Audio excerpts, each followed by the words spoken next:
talk to who's in charge. Is this a pretty one? Yeah. It's almost like tuna.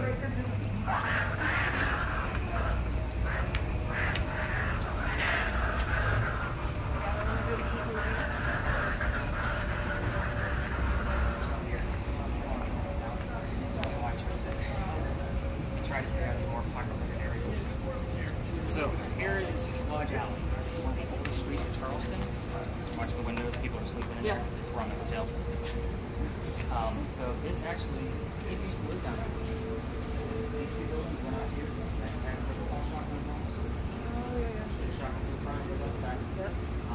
Wasn't many of them, but that's what it was here. So they considered these people low class because they did an archaeological dig and these clay bricks y'all are stumbling over. You know, my new shoes on, I don't get it.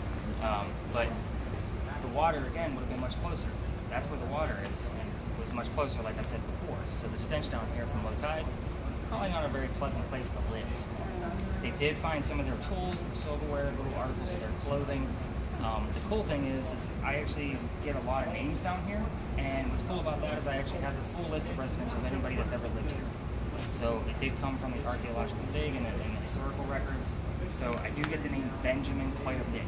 So if you guys actually go through the other tours before you this month, when you get to your evidence page, you see Benjamin came up as I was walking back to my car, and I was passing Lodge Alley. So I always put that note because Ben likes to pop up, and he was here in 1801.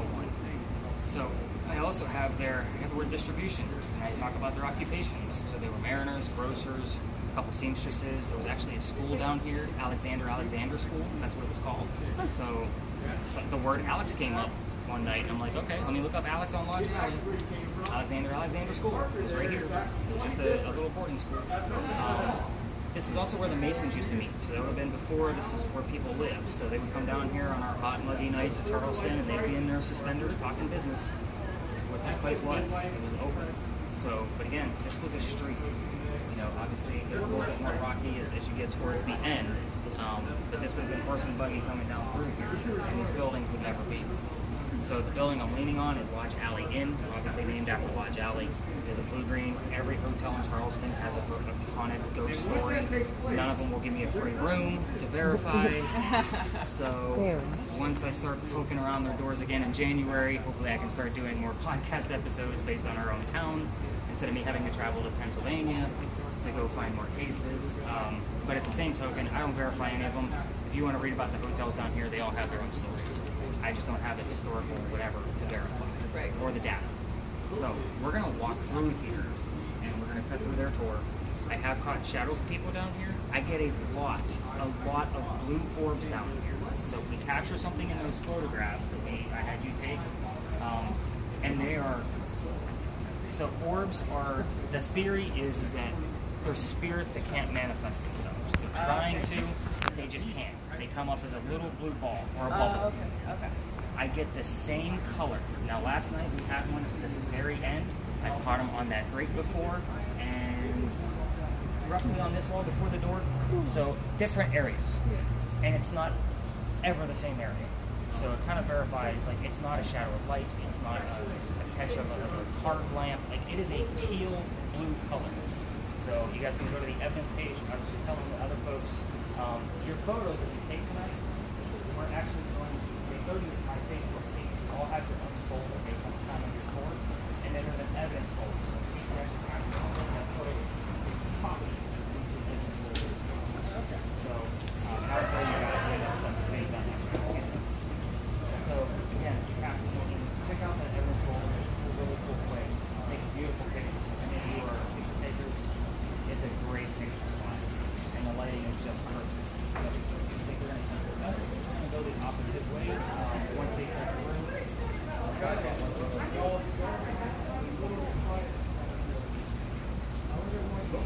thank you. Have a good evening.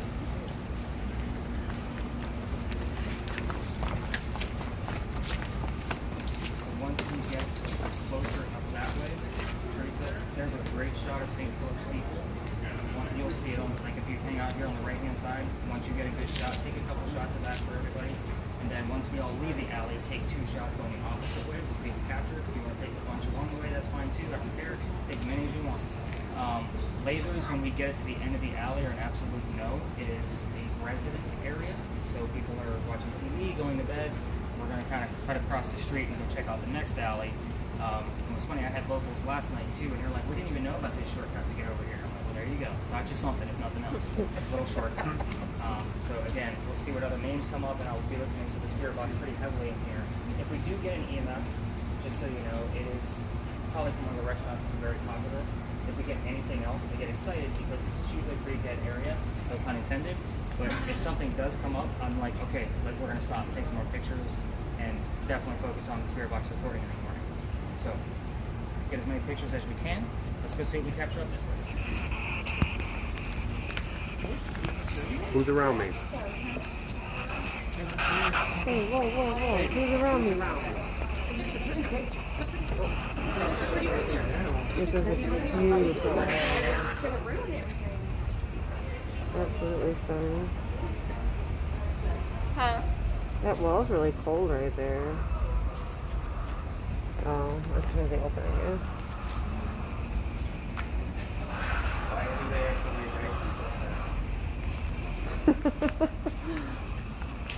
It's only cleaning? Why are there so many Dysons up there? Who lives here?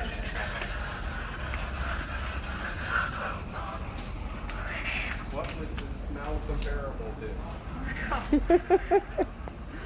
How many children did you have? How many children did you lose? Oh, another good question. Oh, that's a really good picture. Everyone gets Who is the best mason?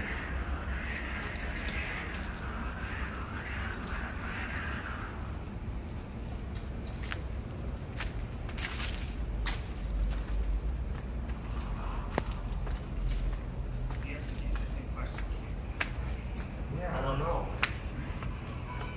I love when people don't just take my suggestions and kind of go off the cuff a little bit. I actually listen to the history, I go over the questions, and see if we'll get an answer. No, They might have went somewhere else. I'm a writer as well. Are you? Yeah. Very cool. But this is awesome. We get to learn more stuff about stuff. And More stuff about stuff.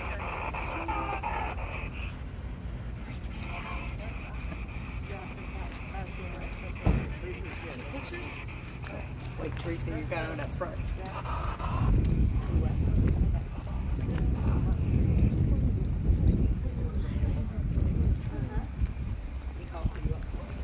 Oh my, look at those doors. You got the camera. damn. Who lives there? Who's around me? I almost walked right in that sign. Why didn't you ghost tell me to not walk in that sign? Who's the biggest tree sucker in this town? What's the pirate's favorite letter? What? That was like Popcorn? Amber Riddle. Ooh, romance movie.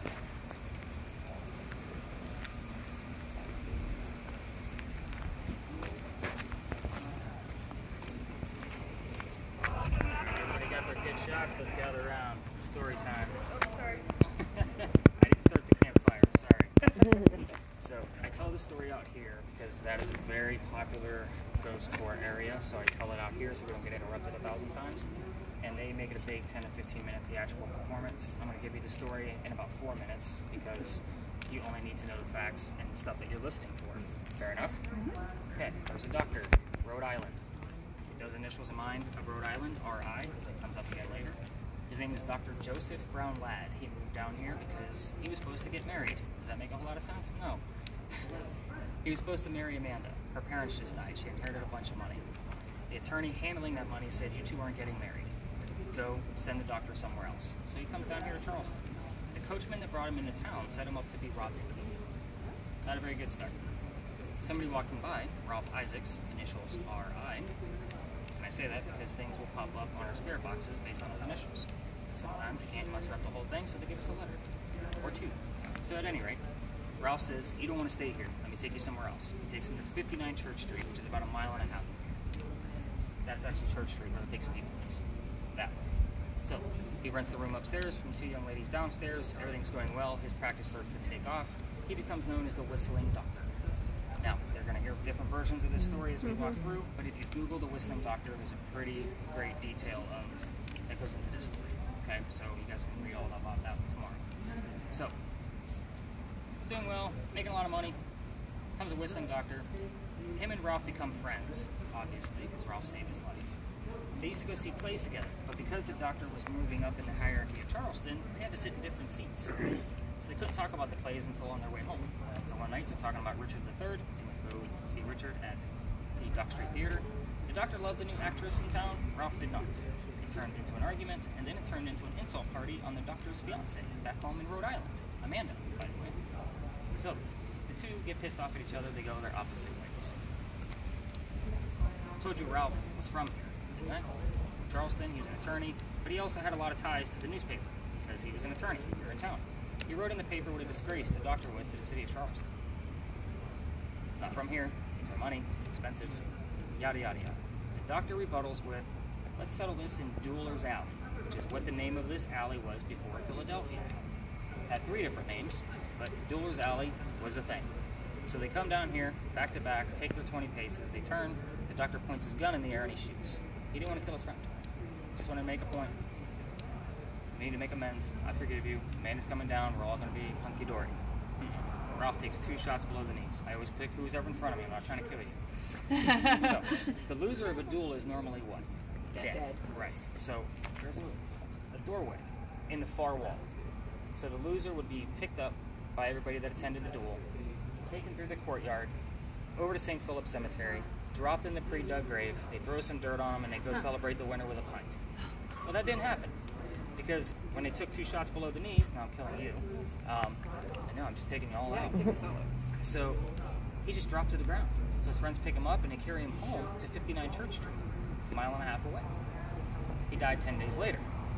It is said, as you walk through this alley, you can hear the whistle of the doctor. So when you're listening to your audio, this is where you turn it up. We do have a lot of hecklers in town that know the story. Now, they're going to give you the... That's great, though. Yeah. I just gave you an example on your audio of what a false whistle would be. They also say you can hear the gunshots. Do not take this to on the 4th of July. I'm not touching that with a 10-foot pole. Yeah. Not going to happen. I have caught the whistle twice. Very, very faint. Very faint, but it was there. And a year and a half ago, so twice. So, again, we're going to listen to the audio and see what happens. Gunshots will obviously probably be pretty prominent. You can listen to your spirit boxes, but if there's tours, I'm going to ask that you keep them down until you pass those tours.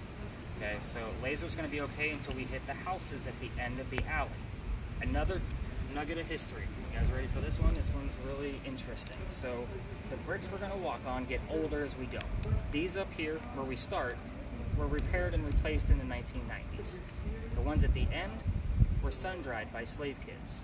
Literally turned those bricks every hour until they dried. They were not fired, so to speak.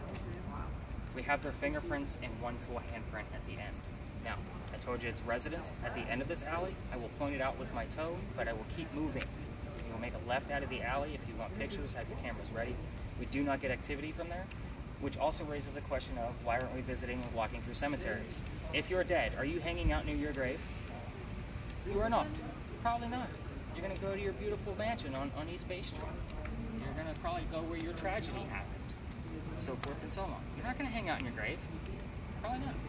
So I get that question all the time. So think of that poor slave kid that had to turn those bricks. He's not hanging out there, I promise you. It's just, I had EMF there one time. That was it. Once. I walked this twice a night. So it was probably just a weird anomaly. I will tell you, at the end of this, you guys can tell me if you smell it. I didn't smell it last night. 2 nights ago, this is weird. I only had 3 people on my tour. Slow night. It's supposed to rain. I only had 3 people. All of a sudden, I stop. I'm like, what is that smell? I just said it to myself. I didn't say it out loud. Somebody behind me said, I smell passion fruit. And I was like, you know what? That more smells like grapefruit. It's like, it's almost a little tart. So, literally, you could walk one way, it was there, walk another way, it wasn't there, and it just moved around. It was the weirdest thing. Then I get the word pie. I'm like, that doesn't make any sense. So what happens? I go home, I research grapefruit pie. Don't you damn know it? Grapefruit pie was a thing in Charleston back in the 1800s. Son of a bitch. That was like, how does that even come up? How was that a thing? Yeah, that's what we're saying. I know, but it was a thing. So, again, I didn't smell it last night. That was 2 nights ago. So we'll see if we actually smell anything weird anyway there too. Did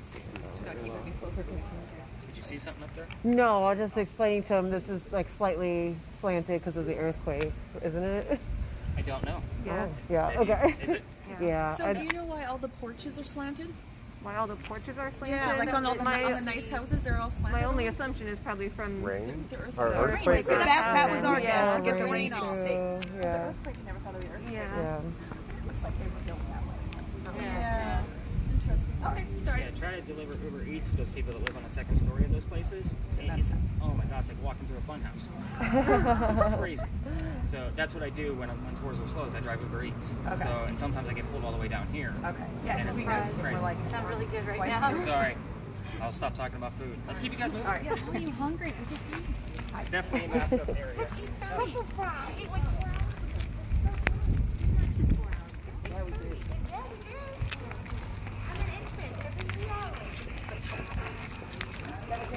Who is a psychopath that came up with grapefruit pie? What idiot? I hope That they were doesn't tarred sound and good. feathered. That sounds absolutely terrible. I love grapefruit too, but not in pie form. I don't think. But not all of our stories are fun. The further away we get from town, the worse the stories are tend to become.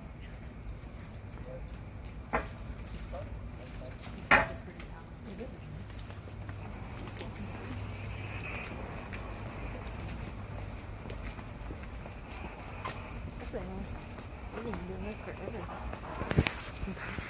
8:30. Yeah. I hope the next one's a lot harder. If not, we can piece it out. Okay, we can just drop it right over here. Well, I have to get them back. Huh? I have to get them back. Well, no, I don't mean like that. I'm just saying we can turn around. Like we're so close to everything.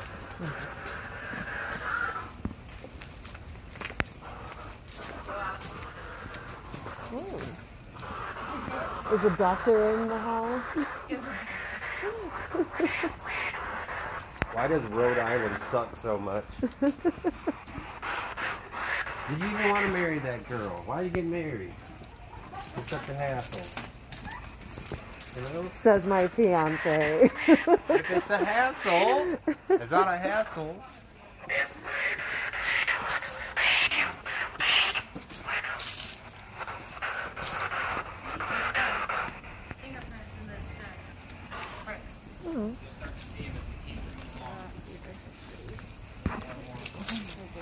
Enough of brains.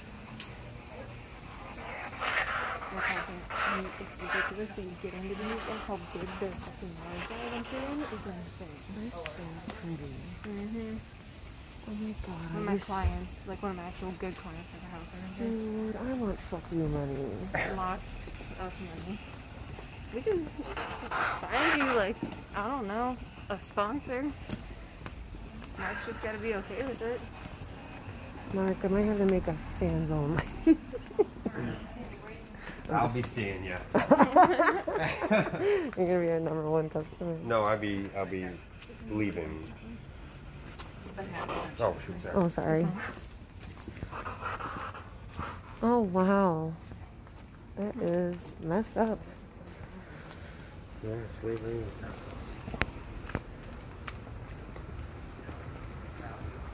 No, you're fine. I just don't think I'm getting that much on here.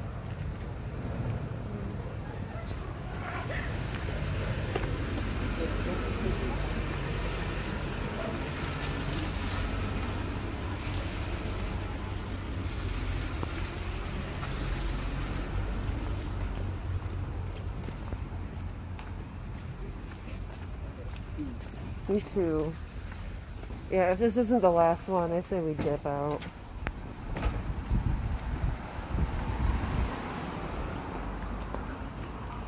It's cool. I like the skulls. Yeah. Gosh, and look at these shutters. I love everything about these buildings.